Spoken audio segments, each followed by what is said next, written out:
Eu voltei, ou estou voltando, né? Como o Nameless bem apontou aqui na nossa comunidade de desempenho. O Wayne reviveu até onde? YouTube. Estou indo aos poucos. Estou voltando aos poucos. E aos poucos também estou voltando a acompanhar as discussões de vocês aqui na comunidade. E logo na sequência aqui, o Ítalo já me manda uma pérola. Eu descobri hoje que isso é possível, você passar um alto como argumento em C++, que eu também não sabia, né? Então você pode falar que um argumento de uma função tem um tipo automático, o que é, eu sei lá, um template automático. Faço a mínima ideia de como fazer isso. Mas enfim, não é disso aí que eu tô para falar hoje, estou para falar que continua a discussão aqui, que é basicamente sobre ponteiros, referências e como isso funciona em algumas linguagens diferentes, né? Porque esse é um ponto que a gente acaba perdendo quando a gente está no alto nível, né? A gente só esquece, tem essa variável aqui, tem essa string, por exemplo, ou esse vetor, ele existe, eu fico passando ele para lá para cá. Ele está sendo passado como cópia, ele está sendo passado como referência, onde eu estou alterando. A gente só esquece, né? Não se preocupa, na maioria das vezes não dá merda. Então, tá tudo certo. E aqui, um pouco mais para baixo, o Nathan mandou, né? Reclama do Python também. Tinha um vídeo do Galego mostrando quanto Python usa ou deixa de usar referência. Muito esquisito. Python é uma linguagem bem esquisita nesse sentido mesmo. E daí o Nameless. Python faz deep copy. Deep copy é o que? É você copiar tudo que está para baixo, né? Para um endereço totalmente novo de memória e não usar nenhuma referência anterior. E bom, se eles usarem algo equivalente a std string view, é de boa passar por cópia. Acho que não, Python deve precisar de uma lib para fazer isso. Pelo que eu entendi no vídeo do Galego, assim ele meio que usa o endereço de i. Mas se alterar o valor de j, ele já deixa de ser ref. Não é bem assim. Especialmente nesse exemplo aqui. Já a gente vai... acho que é o Digimaluco, ele já coloca como que funciona em Python. Porque Python tem alguns edge cases por motivos de otimização, principalmente. Porque, pelo que eu vi, as strings em Python são imutáveis. Então, quando você altera o estado, provável que você crie um objeto novo, por isso não passa por referência. Eu dei uma lida por cima. Sim, inclusive, galera, eu lembro que eu tive um problema de desempenho com string em Python. E, por exemplo, quando você usa join, é diferente de você usar mais igual para uma string. E com join ficava muito mais alto. Tipo assim, ao invés de eu criar uma string somando mais igual, mais igual, mais igual, eu colocava tudo numa lista e depois dava join naquela lista. Que é um método de uma string, né?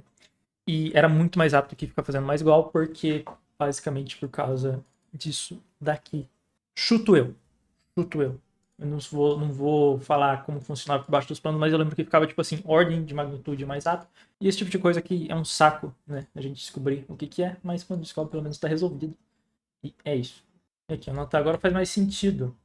Inclusive, e nameless, né? Inclusive, uma coisa que eu reparei aqui, no Python, o j igual a 2 não é o mesmo j igual a 3. Já acho que a gente vai entender por quê, apesar do nome ser o mesmo, não são o mesmo objeto. Não. Porque as variáveis no Python, na verdade, elas estão ponteiros para um objeto. Tipo, o j não é a variável, ele é o ponteiro para o 2. Aqui o j ele é um ponteiro para o 3, ou ele vai ser um ponteiro para lista. Tipo, a variável em si ela não existe, ela existe como ponteiro para alguma coisa no Python. E aqui o Digimon, se não me engano, o CPython, que é a implementação de Python, né? Lembrando que existe Python, existe Python, que é a linguagem de script, né? Existe a implementação daquela linguagem de script, a mais comum é CPython, mas você tem outras também por aí. Até mesmo inteiros são objetos. Quando você soma 1 mais 1, você tem 2 objetos com overload na operação mais. Exatamente. Tem um inteiro. Tipo, o seu inteiro no Python, ele ocupa, sei lá, uns 28 bytes, tá? Ele não ocupa 4 bytes ou 8 bytes. Ele ocupa o número de bytes de um objeto. Onde ele gera um novo objeto, que seria o 2. Exatamente. Ou ele se referencia, né?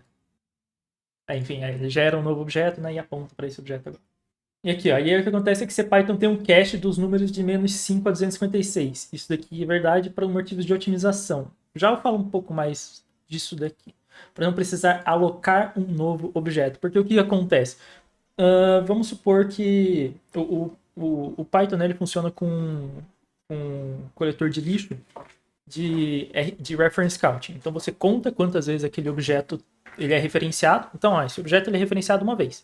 Então, quando ele chega a 0, eu posso desalocar aquele objeto. É assim que o Garbage Collector de Python funciona para limpar a memória.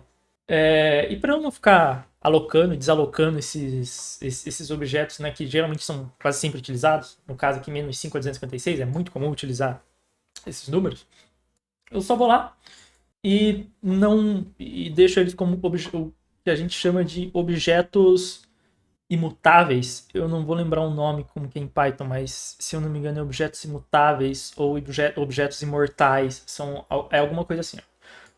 Quando valores nesse range, porque não precisa alocar um novo objeto quando valores nesse range são gerados. Pensa que 255 mais 2 ele tem que literalmente alocar um objeto no heap para guardar um número.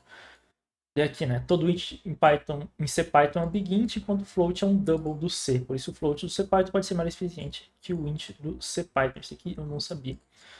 E achei aqui, né? Basicamente, o que esses números são, foi padronizado depois, né? Mas são objetos imortais, que são objetos em Python que eles não têm o seu contador, o seu reference count atualizado. Eles vivem ao longo de todo o programa.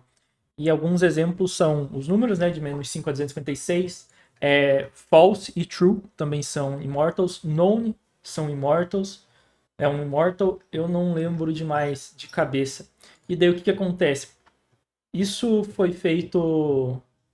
Isso é uma coisa interna, né, do CPython que se implementa, mas aparentemente com essa PEP aqui, PEP 683, a gente consegue de maneira externa também implementar os objetos immortals. E aqui, ó, no head, né? Immortalization rolled out certain objects such as known, true, false, act as global singletons. Então, enfim, são objetos imortais, são únicos ao longo de todo o programa, né? Você não consegue deletar aquele objeto. Mas enfim, tô falando isso aqui só para vocês verem como o Python tem suas exceções, né? A linguagem interpretada tem disso. E vamos voltar agora pro assunto. O Nameless mandou aqui, né? Então, o que eu acho que o Python faz é shadowing. Tu só pode sobrescrever variável com o mesmo nome. Rush deixa fazer isso também. Mesmo como tem um tipo e um let, fica mais fácil de visualizar. E é basicamente isso. Basicamente shadow. Eu não conhecia esse termo. E aqui agora, falando um pouco mais de ponteiros e as questões. Sendo honesto, pegar qualquer linguagem de garbage collector que não seja Go para explorar separada de ponteiros, acho bem mais como referência, é pedir para passar desinformação. E é meio que isso, porque cada, tipo assim, não depende o ponteiro em C++, em baixo nível, ele é direto, né? Ele é ponteiro para uma memória. As linguagens em cima disso vão ter suas próprias interpretações, vão ter seus próprios edge cases e aqui, eu acho que qualquer linguagem que realmente suporte ponteiros é bom. Tipo, C Sharp tem um negócio que é até interessante. Ele tem ponteiros na linguagem, tem inclusive uma keyword chamada fixed, que impede que o garbage collector mude o endereço da variável, porque o garbage collector tende a reorganizar as variáveis para eliminar fragmentação de memória. Sabia disso? Não sabia dessa keyword, né? Mas sinceramente é mais fácil usar C para explicar. Sim. Eu uso Lang com GC porque considero C uma linguagem de alto nível, e é só para diferenciar. Isso daí é comum, né? Ser linguagem de alto nível. Ah, não vou. Não vou falar. Concordo 100% com isso. Não sei porque o pessoal tem me explicar com outras linguagens. Acho que é mais. Acho que é porque tem gente que tem medo. Você mostra C, as pessoas acham que é um monstro ou coisa do passado. Galera, C, tipo assim, o nível de abstração que você vai trabalhar em C é muito menor e você tá em muito mais controle do programa do que você tem com, sei lá, JavaScript, React ou qualquer biblioteca aí com Django. Tipo, as coisas acontecem que você sabe por que elas estão acontecendo, tá tudo ali na tua cara. Agora, pô, quanto de bug, sei lá, ou de comportamento inesperado, vamos chamar dessa maneira, que você observa programando, né, em React, em Python, JavaScript ou no que for, por alguma coisa interna ali que você não tá vendo. Tipo, você tem que ver a documentação e na documentação tá explicado que é assim, e por isso, por causa desse caso aqui, né, o teu programa não funciona como você espera. Tipo, isso daí é muito comum. Pelo menos eu passo isso sempre. E em C, C++, baixo nível, em geral, você não tem isso porque tá tudo ali na tua cara. É de F. No início eu tentei aprender ponteiros assim antes de ir pra C e C++ e tomei no C Sharp. O Natan mandou. Sem meme, já recebi o Digimaloco, né? Sem meme, já recebi mensagem falando literalmente, porque as faculdades ainda ensinam C, é uma linguagem ultrapassada que não serve pra nada, deveria ser substituída por Python. Se contar que Python é escrito em C, foda. Pessoal que recém aprendeu e não sabe ainda, não tem essa noção da importância. Nameless tem que botar medo e mostrar como fazer ponteiro e assembly. Nathan, responde assim, mas provavelmente a linguagem que tu usa no trabalho foi feita em C, pelo menos a de alto nível. É, bem, tipo assim, Node, né? C Python, o que mais? Ah, enfim, provavelmente boa parte dos compiladores aí, LLVM, né? Qualquer coisa que use LLVM, que é bastante coisa, depende de C e C++. Diz de maluco, que a linguagem foi feita em C ou em C++. O C++ nasceu como transpalha para C. E hoje ainda depende de muita coisa que foi construída em C e da interoperabilidade com ele, o C++ ainda, né? Tipo a API do POSIX no Linux e macOS, por exemplo, que é em C. Né? E agora descendo aqui mais um pouco, vamos agora falar o assunto já pulou um pouco para Rush, né? Eu acho isso muito massa nesses assuntos que, pô, dá para falar de muita coisa. Tipo, o Rush realmente é uma linguagem que foi longe por ter suas próprias soluções. O pessoal repensou um monte de coisa por causa de segurança e desempenho. O Nathan, né? Será que o Z conseguirá esse feito? Eu acho que não. É... tipo, quer dizer, não como o Rush. Não igual o Rust focou. Talvez para outro nicho, com outros objetivos, mas do lado de Rust, acho que não se compara. E ó, bom, o plano deles é esse, mas na moral, duvido muito ter um cara que coda Rush e considera o legado de C++ por completo. Ele pode até dizer, vamos colocar para Rush e encher o saco, mas Rush foi criado justamente pensado em resolver os problemas que surgiram com essas linguagens, e não é uma solução ruim, é totalmente diferente do cara que fala algo sem saber. O que o Didi Maluco tá querendo dizer é assim, tipo assim, pô, pessoal que, geralmente o pessoal que programa em Rush, Zig ou outras linguagens, assim, que não sejam C++, mas sejam ali adjacentes, ou atuam no mesmo nicho, né, de C++, a gente não desconsidera a importância de C++. Tipo assim, pô, tem que aprender C, tem que aprender C++, são linguagens importantes, são linguagens muito foda, são linguagens que a gente depende até hoje, vai depender pelo resto da eternidade.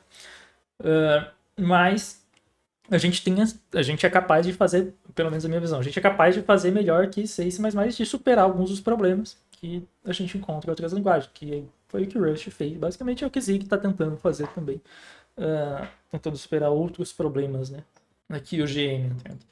É o famoso, o Rust é mais seguro com memória, mas eu não tenho ideia do que isso realmente significa.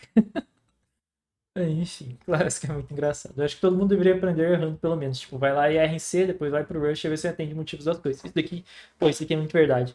Por exemplo, Eu só dou mais valor em coisa de Zig, por exemplo, depois de experienciar muita coisa, muito bugzinho que poderia ser pego facilmente, com, sei lá, algumas checagens em tempo de compilação, ou algumas checagens até opcionais de runtime, ou mudanças, né, de como fazer as coisas, que Zig faz e que C e C++ não fazem, né? Não, vou falar de C, né? C++ não vou falar.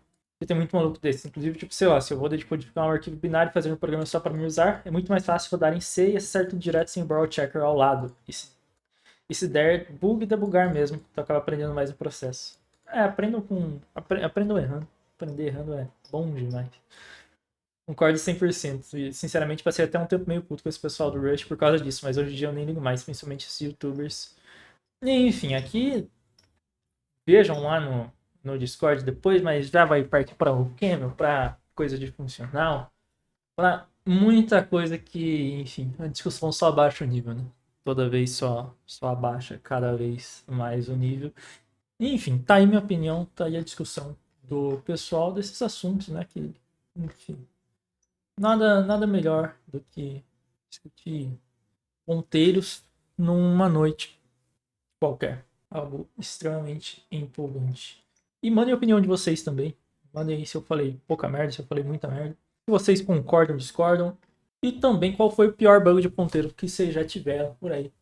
E, enfim, quem chegou aqui ao final, manda aí qual o pior bug de ponteiro que vocês já tiveram. E como que vocês aprenderam ponteiros também. É isso, valeu, falou.